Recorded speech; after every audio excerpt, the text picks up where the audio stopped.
Hey, it's Robert Greening. I'm here with Jared Hagood, our younger partner at the firm, Greening Law PC here in Dallas, Texas, for another episode of Don't Be That Lawyer, Real Mentorship for Young Lawyers.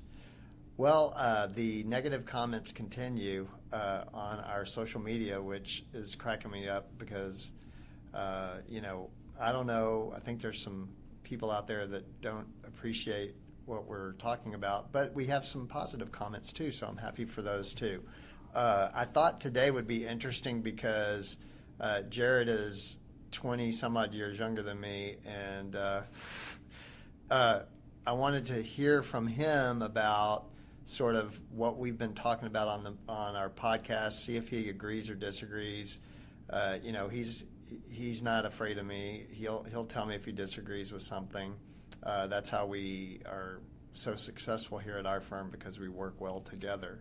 And there's not one single right way to do anything. So I think part of the lesson today would be to, challenge the older people in your office with new ideas, and hopefully the older people in your office will be susceptible to those ideas, which I think Jared would back me up that I am always, willing to learn and curious about everything and trying to stay relevant in my old age. So anyway, let's get started, Jared. I wanted to ask you just make this in a question and answer format. You got licensed in what year was that? 2011. 2011. So I got licensed in 1990. So what is that? 21 years difference? 21 years difference. In experience level. What would you say about lawyers who, especially, you've been practicing now for what? What is that? 15 years? No, 15 years. Yes, yeah? 15 years. So you've been practicing for 15 years. I've been practicing for 36 years. Do you think that you're always learning new things every day, even though you've been doing this for 15 years? Yes, 100%. And what do you feel like about a lawyer who comes into a law firm that's maybe, because our audience here, lawyers that are right out of law school, maybe law students, younger lawyers in law firms, 5 years or less. Hopefully we have older lawyers listening to this too. But what do you think about, we've had a number of young lawyers work for us that come in and they're only maybe a year or two out of law school. What do you think about the value of humility in a lawyer? The humility to recognize that they have a lot to learn, and even you just told me that you've got a lot to learn at being a 15-year or 11-year, 15-year lawyer. I feel like I've got a lot to learn still, and I've been doing this for, almost as long as you've been alive. So tell me the value of humility that you see. Well, when we talk about humility, you've got to start out by acknowledging just the fact that in this profession, the law is always changing, and you've got to change along with it, which means you've got to stay up to date and knowledgeable about how the law is changing and how you can better practice within the ever-changing laws. And that's, that's tried and true throughout this industry for sure.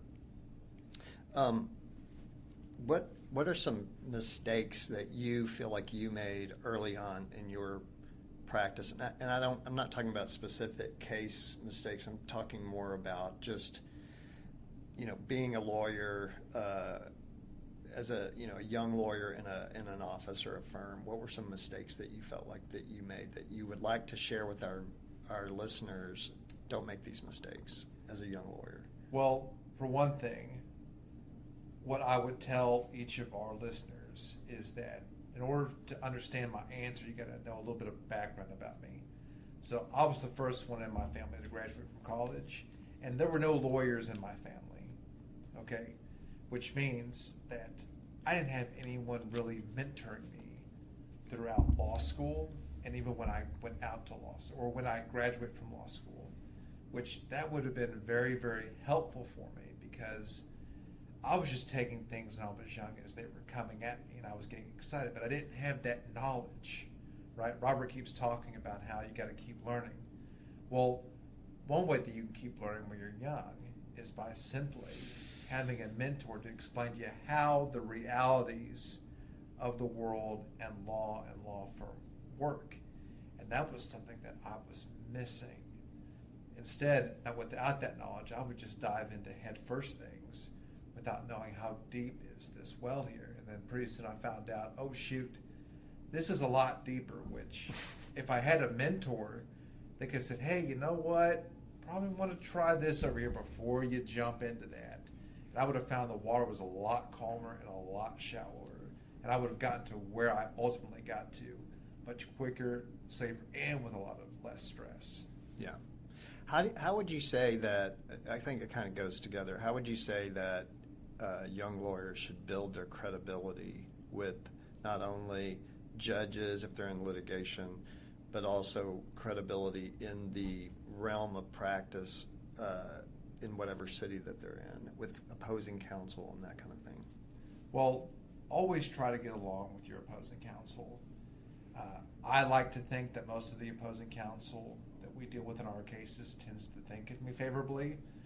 They may have a different opinion if they were on here right now, but I try to get along with everybody. And with experience, you'll learn that some things that you're wanting to take offense to really aren't worth getting all offended about. And I think seasoned lawyers know that.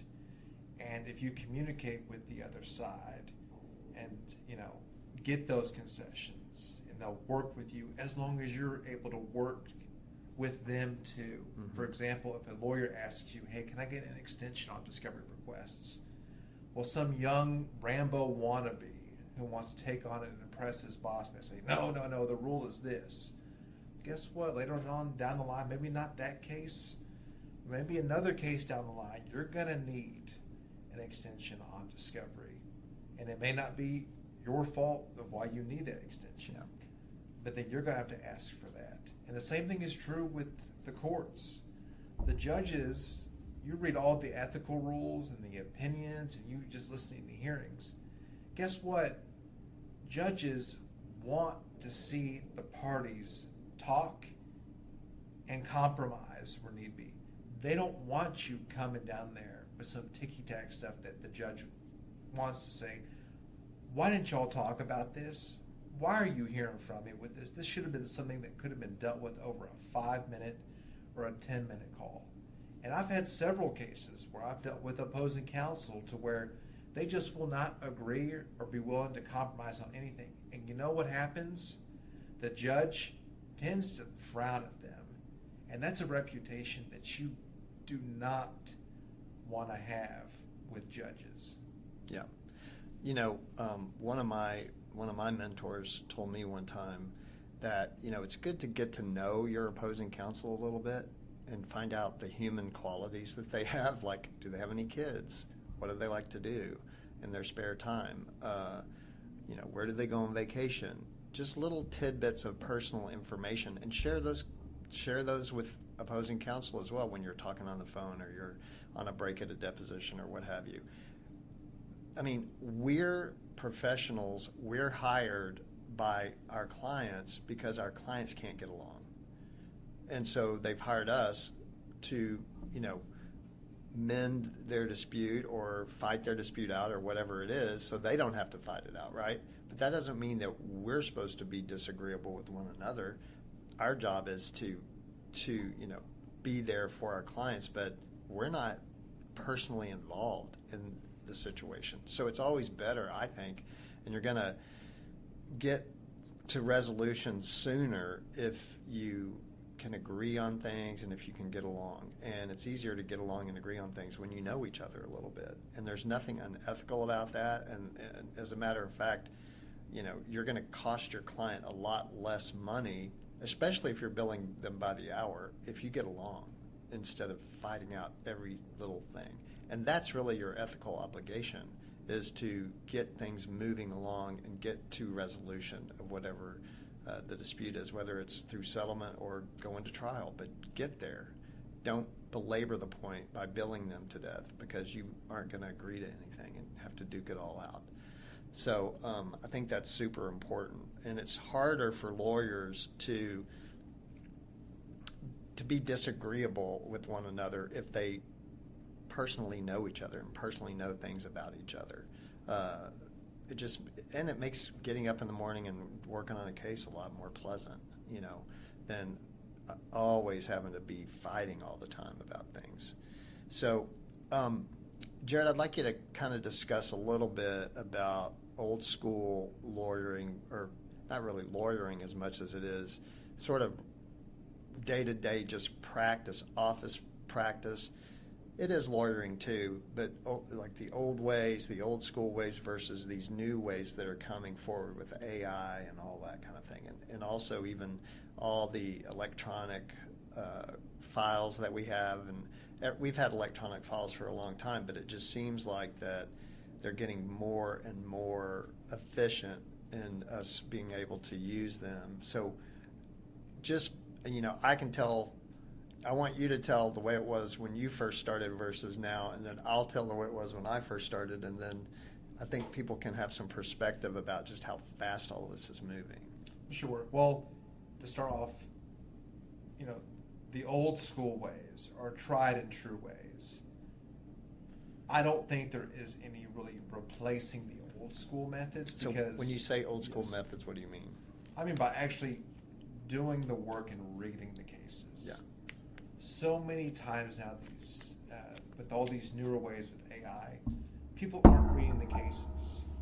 And the old school way of doing things is to make sure that you are reading the cases. And you do need to do that. Now, yes, there are ways with technology and the electronic way records are kept that time can be saved by storing records or having better access to records and being able to optimize your time better, sure.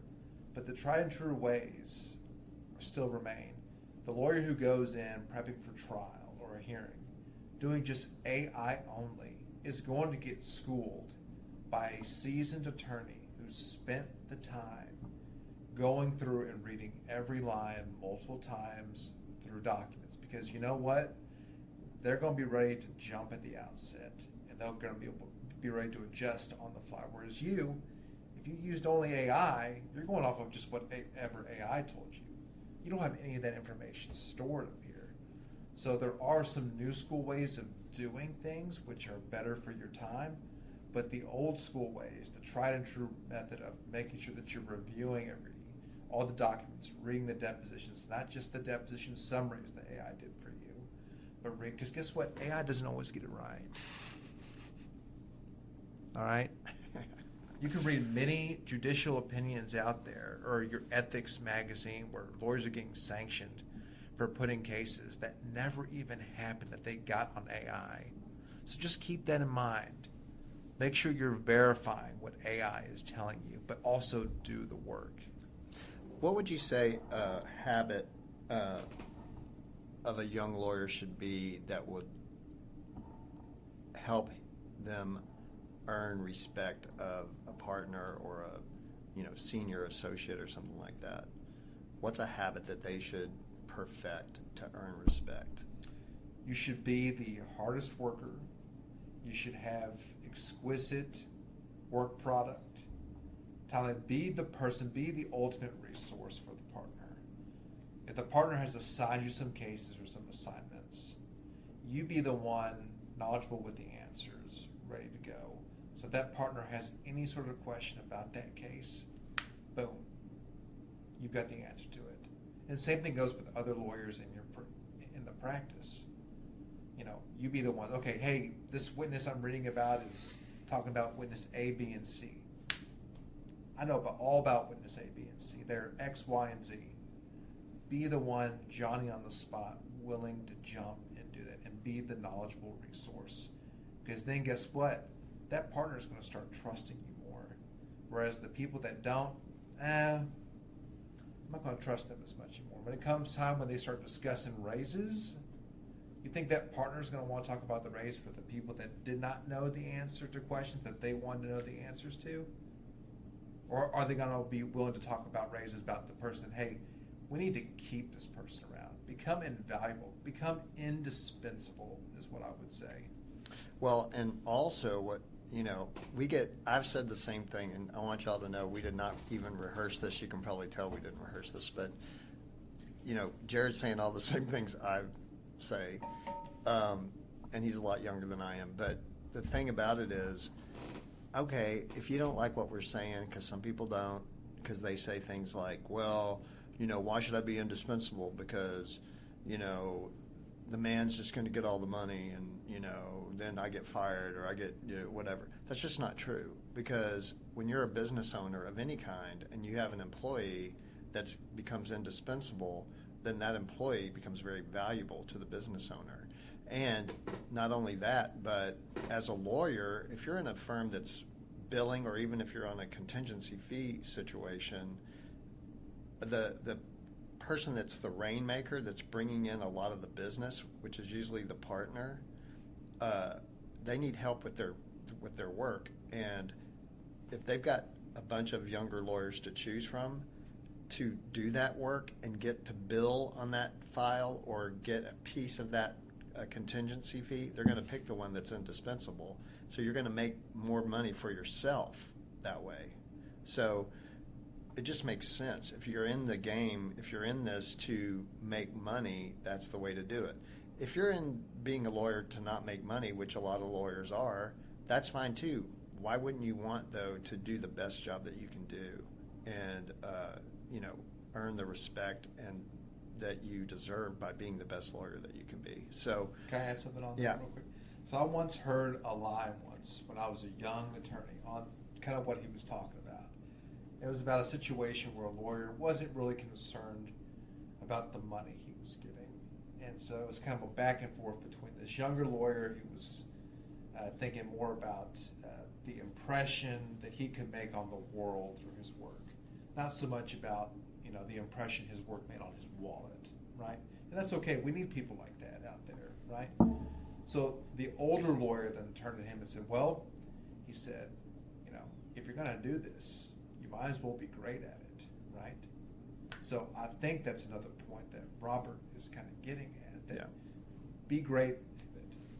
Yeah. So I think we'll end with this.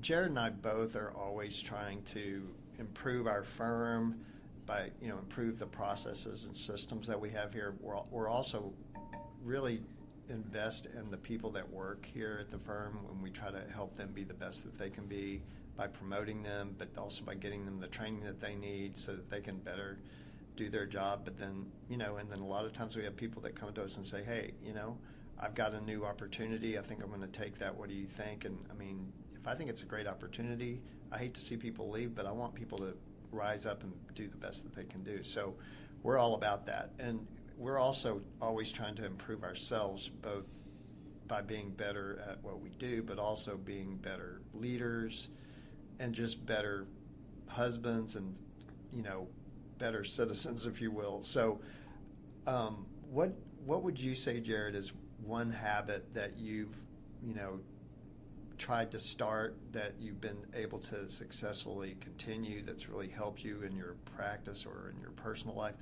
Or better yet, if you don't even want to talk about that, what's a habit that you think a young lawyer right out of school should immediately start doing, in that vein of what we're talking about here?